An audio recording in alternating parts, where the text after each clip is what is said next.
வணக்கம் அன்பு உறவுகளே. மறைக்கப்பட்ட மாபெரும் தலைவர்களின் வரலாற்று நிகழ்ச்சியான முன்னோர்கள் நிகழ்ச்சி நமது தமிழன் தொலைக்காட்சியில் ஒளிபரப்பு ஆகிக் கொண்டிருக்கும் இந்த வேளையில் ஒரு மகத்தான வரவேற்பை முன்னோர் நிகழ்ச்சிக்கு நீங்கள் கொடுத்தமைக்கு மிக்க நன்றி. அந்த வரிசையில் இதோ உங்களுக்காக இன்று தேசியமும் தெய்வீகமும் எனது இரு கண்கள் என்று உரைத்த பசும்பொன் முத்துராமலிங்க தேவர் அவர்களை பற்றிய நிகழ்ச்சி. இந்நிகழ்ச்சியை நமக்கு வழங்க இருக்கிறார் திரு எழுத்தாளர் ஜீவ பாரதி அவர்கள். இவர் 103 புத்தகங்களை எழுதியுள்ளார். பசும்பொன் முத்துராமலிங்க தேவர் அவர்களை பற்றி 15 புத்தகங்களை எழுதியிருக்கும் இவர் நமது நிலையத்திற்கு வந்திருக்கிறார். முத்துராமலிங்க தேவர் அவர்களின் வாழ்க்கை பதிவை நமக்கு கொடுப்பதற்காக. வாருங்கள், உங்களோடு சேர்ந்து நானும் ஆவலுடன் காத்திருக்கிறேன் முத்துராமலிங்க தேவர் அவர்களின் வாழ்க்கை பதிவை கேட்பதற்காக. வாருங்கள், நிகழ்ச்சிக்குள் போகலாம். வணக்கம். வணக்கம் ஐயா. முத்துராமலிங்க தேவர் அவர்கள் தேசியமும் தெய்வீகமும் வாழ்ந்த ஒரு மனிதர். அவருடைய பிறப்பு எப்படி இருந்துச்சு? அதாவது தமிழ்நாட்டிலையும் இந்தியாவிலையும் பல தலைவர்கள் தோன்றியிருக்காங்க. ஒவ்வொரு தலைவர்களுக்கும் ஒரு பட்டங்கள் உண்டு. அது மாதிரி முத்துராமலிங்கத்தவருக்கும் பல பட்டங்கள் கொடுத்துருக்காங்க. ஆனால் எந்த பட்டமும் அவரிடம் ஒட்டவில்லை. காரணம், அவர் பிறந்த ஊரே பசும்பொன். அதனால் பசும்பொன் முத்துராமலிங்க தேவர்ன்றதை விட வேறு பட்டங்கள் அவருக்கு இது ஒட்டவில்லை. பசும்பொன் என்பது சின்னஞ்சிறு கிராமம். அந்த கிராமத்தில் தான் பிறந்தார். மிகப்பெரிய ஜமீன்தார் குடும்பத்தில் பிறந்தவர் அவர். பல பேர் அரசியலுக்கு சொத்து சேர்த்த வரலாறுகள் உண்டு, உங்களுக்கு தெரியும். ஆனால் அரசியலுக்கு சொத்தை இழந்த ஒரு மகத்தான மனிதர் பசும்பொன் தேவர். அதோடு மட்டுமல்ல, அவர் அரசியலுக்கு வந்ததே ஒரு மிகப்பெரிய விபத்து என்பது என்னுடைய கணிப்பு.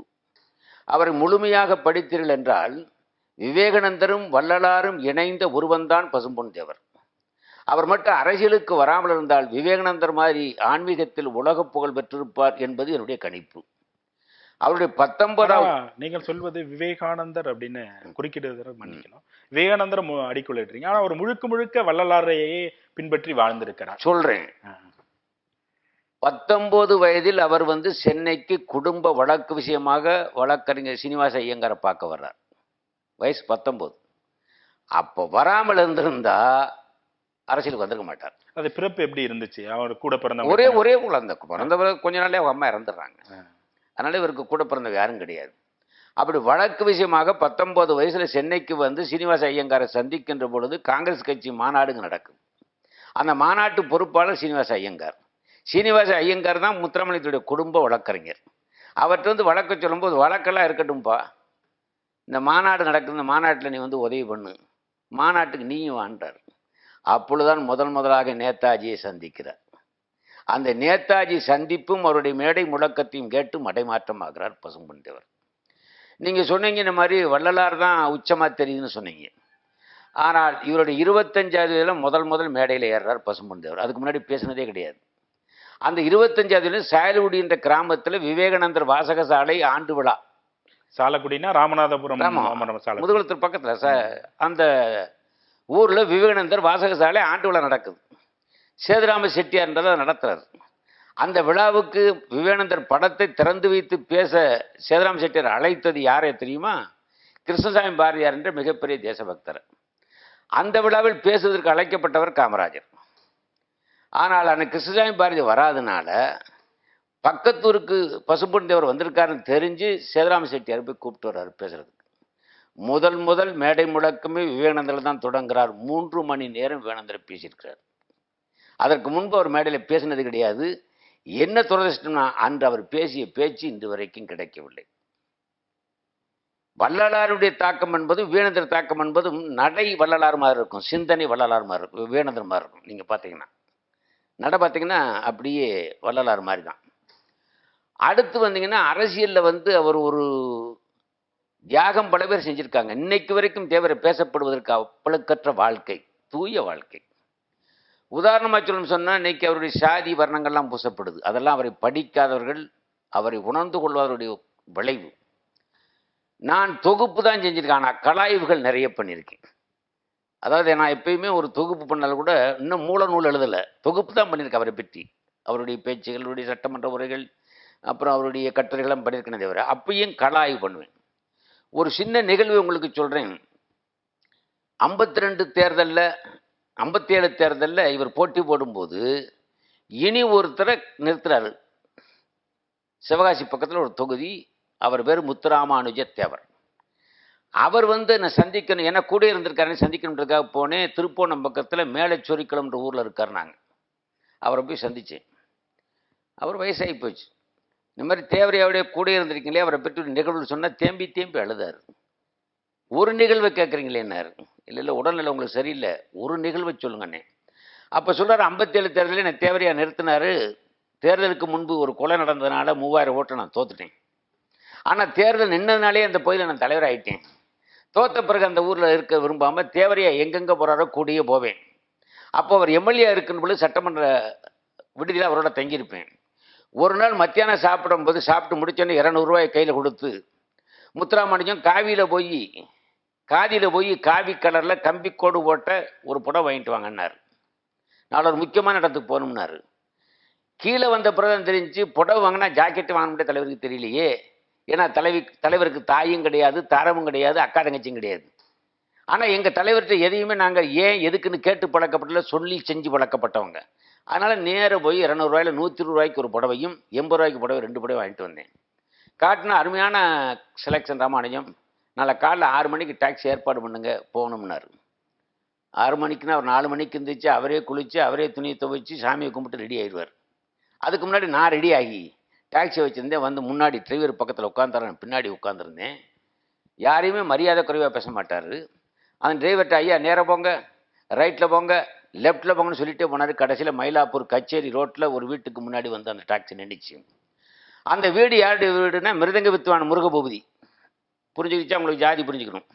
அந்த மிருதங்க வித்வான் முருகபூபதியுடைய வீடு.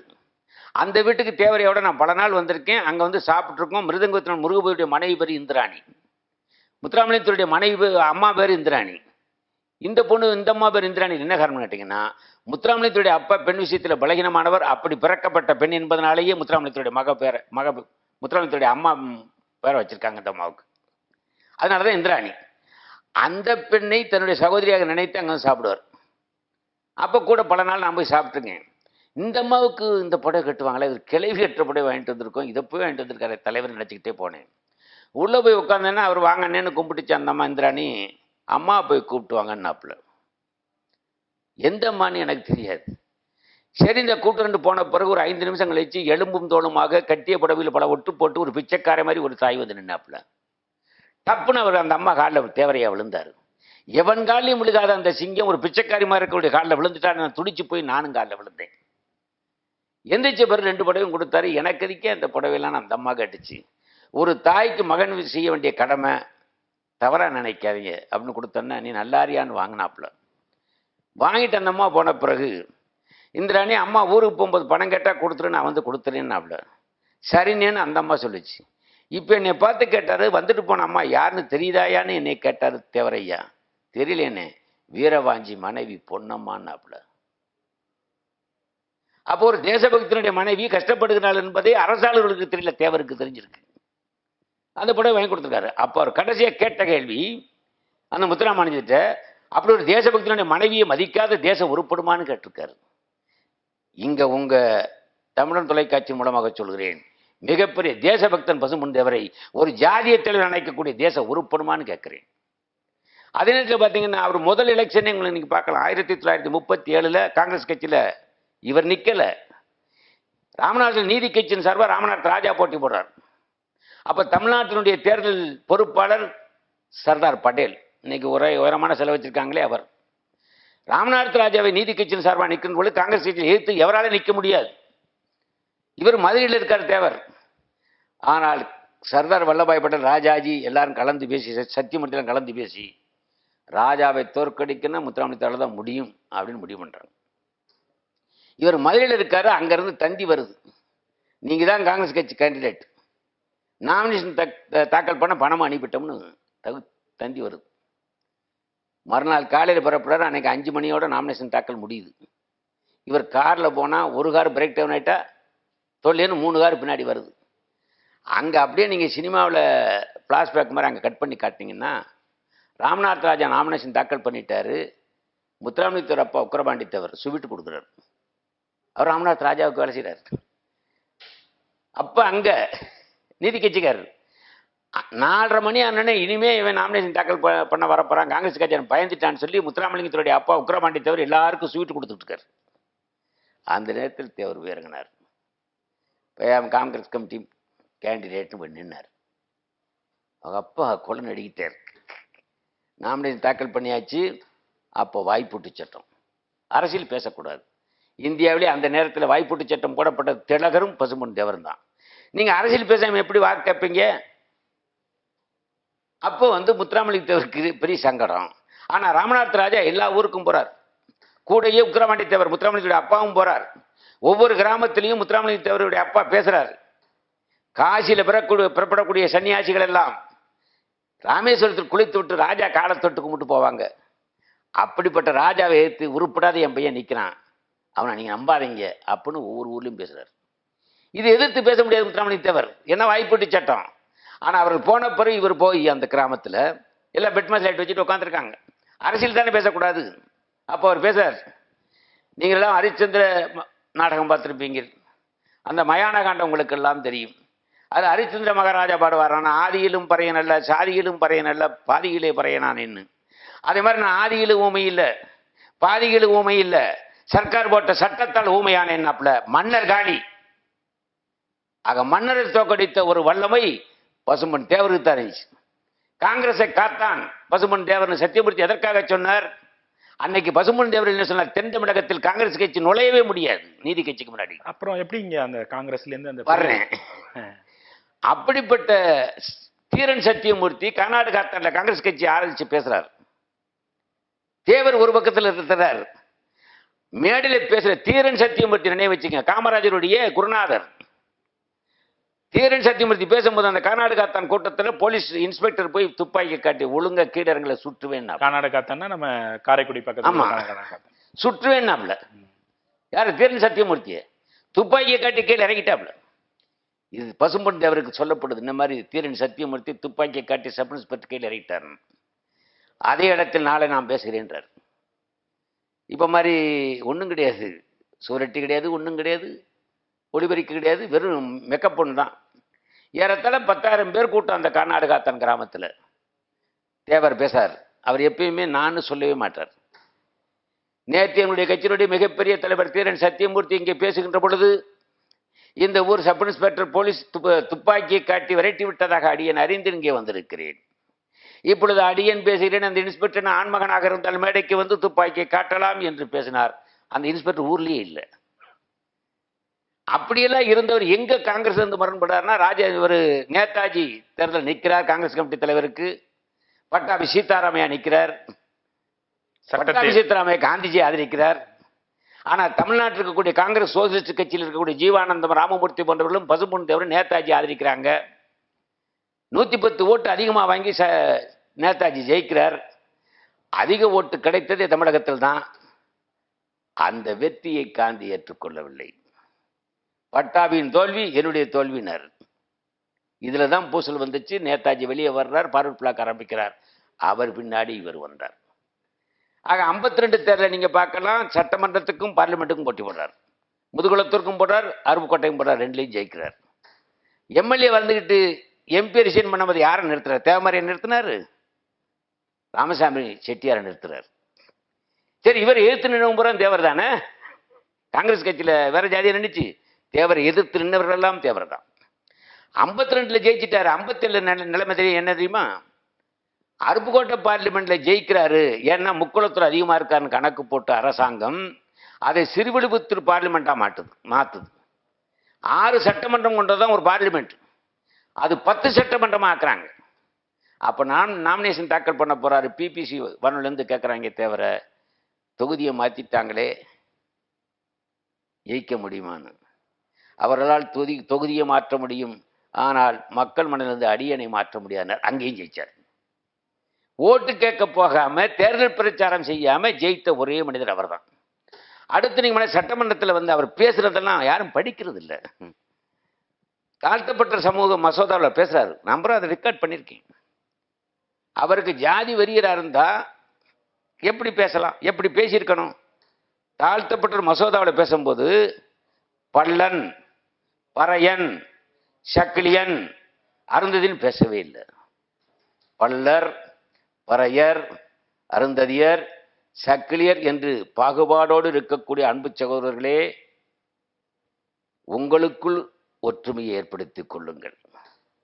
உங்களுக்குள் கொள்வனை கொடுப்பனை இல்லையே, நீங்கள் ஒன்றுபட்டு என்னையும் இணைத்துக் கொள்ளுங்கள், ஆதிக்க ஜாதியை எதிர்த்து போராடுவோம் பேசுறார். இதுல எங்கே குறை? எங்க பேசினது? சட்டமன்றத்தில் ரிக்கார்டு. ஆக அவரை பொறுத்தவரையில் ஒரு அதே மாதிரி நீங்க வள்ளலாறு ஒரு விஷயத்தை நீங்க கவனிக்கலாம். நீங்க முதலே சொன்னீங்க வள்ளலாருடைய பாதிப்பு இருக்கணும். வள்ளலார் வாழ்க்கையை நீங்க படிக்கும்போது இல்ல தைப்பூசத்துக்கு வள்ளலார் கடலூருக்கு போய் எல்லா வேலையும் செய்து அங்க ஆமாமா சொற்பொழி ஆற்றுவார். ஆமாமா அது அதாவது வாழ்க்கை இன்சிடென்ட்டவே நான் சொல்றேன். சின்ன வயசுல வள்ளலார் கந்தகோட்டத்திலிருந்து திருவொற்றியூர் நடந்து போவார். அங்க போய் வணங்குவது, திருவொற்றியூர் மேல பாட்டு பாடுவது வழக்கம். அப்படி போகின்ற பொழுது அந்த கோயிலுக்கு போற வழியில திருவொற்றியூரில் ஒரு வீட்டு திண்ணையில ஒரு நிர்வாண சாமியார் நிற்பார். அவர் நின்றுக்கிட்டு மனுஷனை பார்த்துட்டு அதோ நாய் வருது, அதோ பன்னி வருது, அதோ கழுதை வருது, அதோ எருமை வருதுன்னு சொல்லுவாராம். வள்ளலாரை பார்த்தன இதோ மனிதன் வருகிறான் அப்படின்னு யார்? நிர்வாண சாமியார் சொல்லியிருக்கார். இதை ஊரன் ரெடிகள் எழுதுகிறார், மாப்போசி எல்லாருமே இருக்காங்க.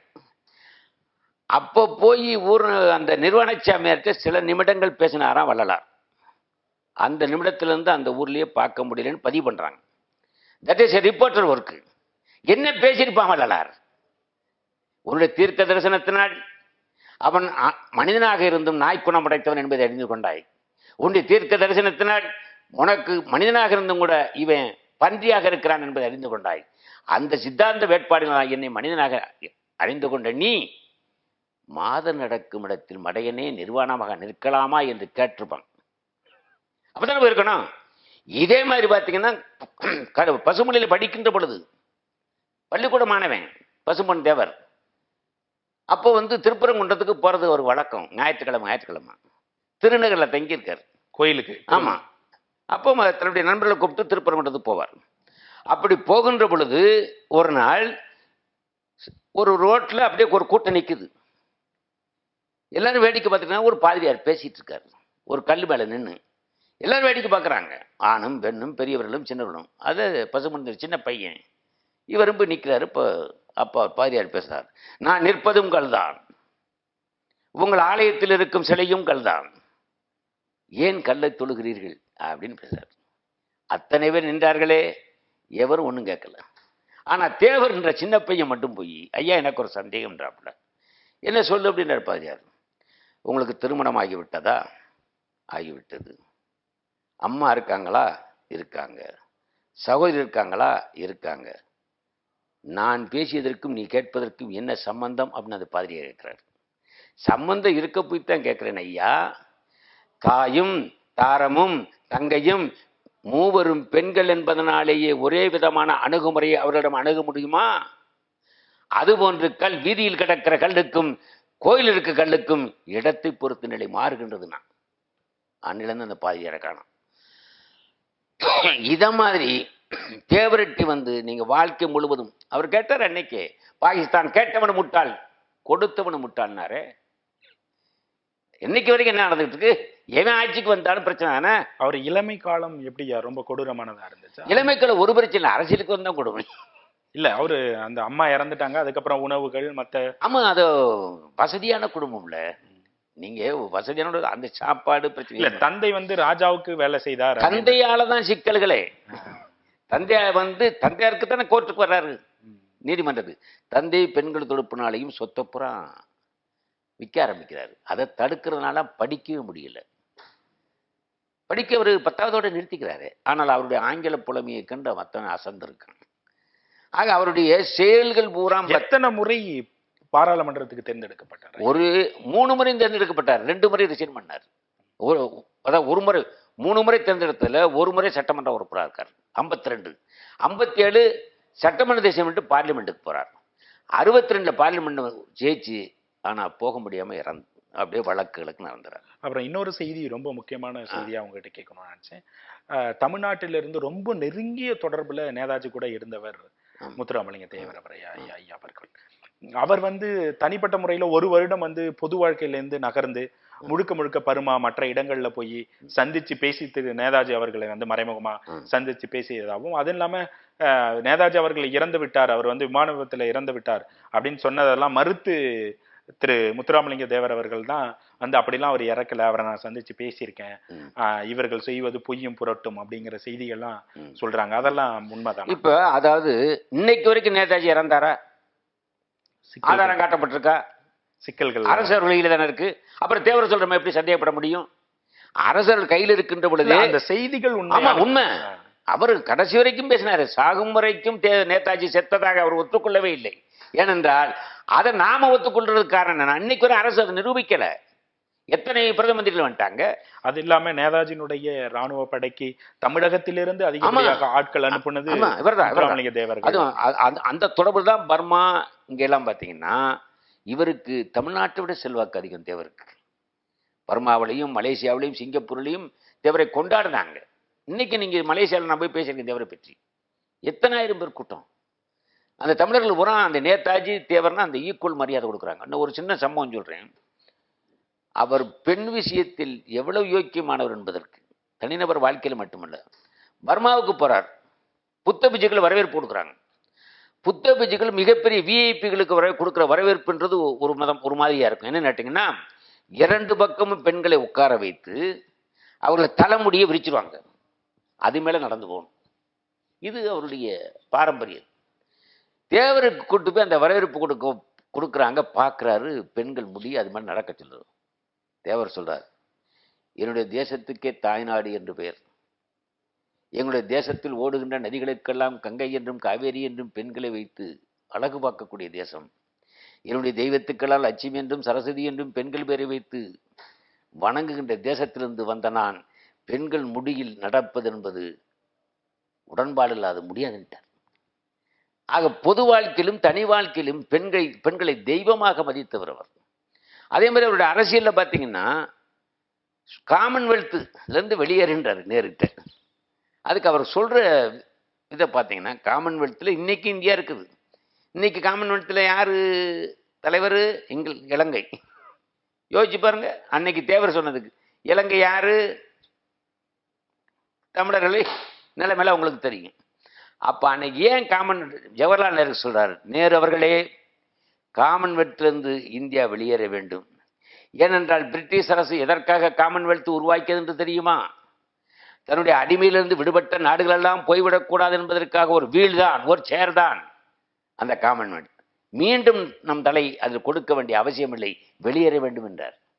இப்படி சொன்ன ஒரே அரசியல்வாதி அவர்தான். அப்படி சொல்லி அந்த காமன்வெல்த் இன்னைக்கு வந்து இலங்கை தலைமை தாங்கக்கூடிய அளவுக்கு நிற்குது. அந்த பார்வர்டு பிளாக் கட்சி நேதாஜி அவர்களால் வட இந்தியாவில் இங்க அதை பெரிதும் எடுத்து தென் தமிழகத்துல அவரை தாண்டி வெற்றி பெற முடியாத அளவுக்கு ஒரு ஆளுமையை அப்படி வளர்ந்தார் அவர். அதாவது நீங்க அவர் கை காட்டுறவர் சட்டமன்ற உறுப்பினர், காங்கிரஸ்லயே அதை செஞ்சாருங்க. அந்த செல்வாக்கு அப்படியே பேக்கெட் பண்ணி வந்துச்சு. நீங்க தென் தமிழகத்தில் பார்வர்டு பிளாக் முன்னாடி காங்கிரஸ் கட்சி தானே, அப்ப நீதி கட்சி தானே. நீதி கட்சியில் யாரா இருந்தா? ஜமீன்தார், மிகப்பெரிய பணக்காரர்கள் தானே நீதி கட்சியில் இருந்தாங்க. அப்படிப்பட்ட பணக்காரர்களையும் ஜமீன்தாரையும் எதிர்த்து காங்கிரஸ் கட்சி நிற்கணும்னு சொன்னா தென் தமிழகத்தில் தேவர் தான். அந்த செல்வாக்கு தான் ஜனங்க அப்படியே அவர் பார்வர்டு பிளாக் வந்துச்சு. ஏதோ யாரோ ஒருவர் சிவசோரனோ ஒருவரை நிப்பாட்டி வெற்றி பெற்றதா பல பேரை மொக்கையன் எவ்வளவு பேர் நீங்க. அதாவது அன்னோன் பர்சன் எல்லாம் முகவரி கொடுத்தார். காரணம் கேட்டா இவரை நம்பினாங்க. ஏன்னா ஓட்டு கேட்காம ஜெயிக்கிறேன்னா நீங்க இன்னைக்கு பாக்குறீங்களே, ஓட்டுக்கு 10,000 அப்படி நிலைமையில் நம்ம வாழ்ந்துட்டு இருக்கோம்.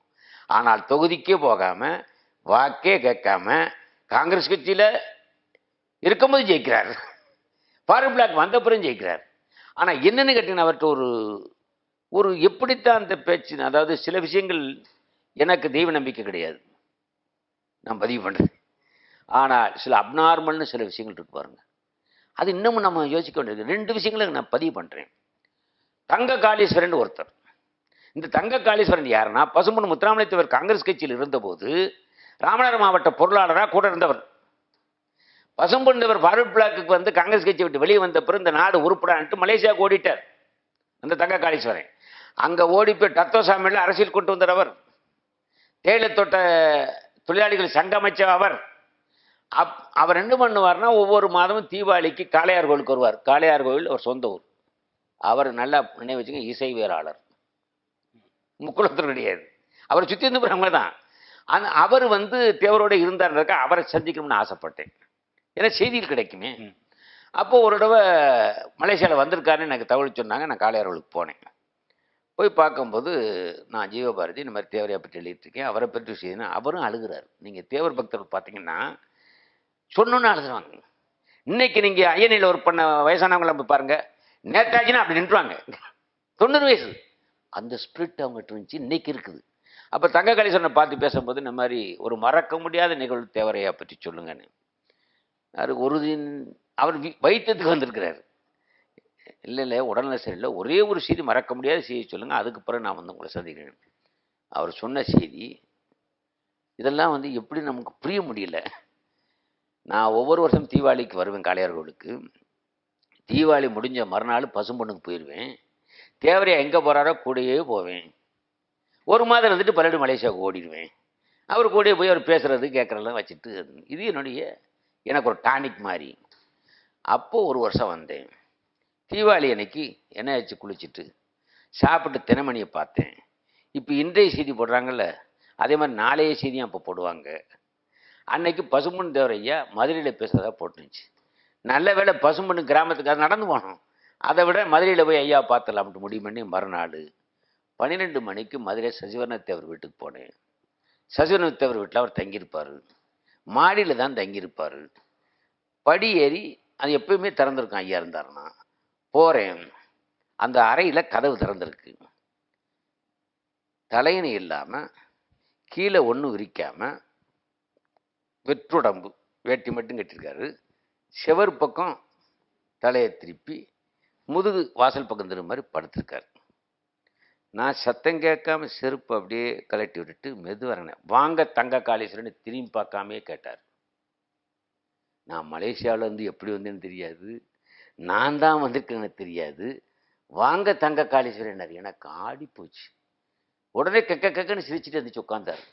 எப்படி அவங்களுக்கு தெரியும் நான் கேட்கறதுக்காக உட்காடுறேன். யாரோ மாடிப்படியில் ஓடியாராங்க. ஓடியாந்தா ஒரு செருப்பு தைக்கிற தொழிலாளி அதையே தெருவில் ஒரு சின்ன இந்த கிழிஞ்சு போன செருப்பு தைச்சு கொடுக்கும். தேம்பி வந்து அழுகிறார். தேவரையா என்னையான்னு அப்பல இந்த மாதிரி செருப்பு ஒருத்தர் தைக்க கொடுத்தாரு, தைச்சேன், காசு கட்டினேன், அந்த செருப்புட்டே அடிச்சுட்டு போகிறாரியா. அவர் ஒரு ஜாதி, அந்த ஜாதியை நான் சொல்ல விரும்பலை அப்படின்னு ஒன்று. அப்போ மூக்கியா தர வந்துட்டார். மூக்கியா இந்த ஐயா நம்ம சொல்கிறார், போய் கூப்பிட்டு வாங்க அப்படின்னாரு.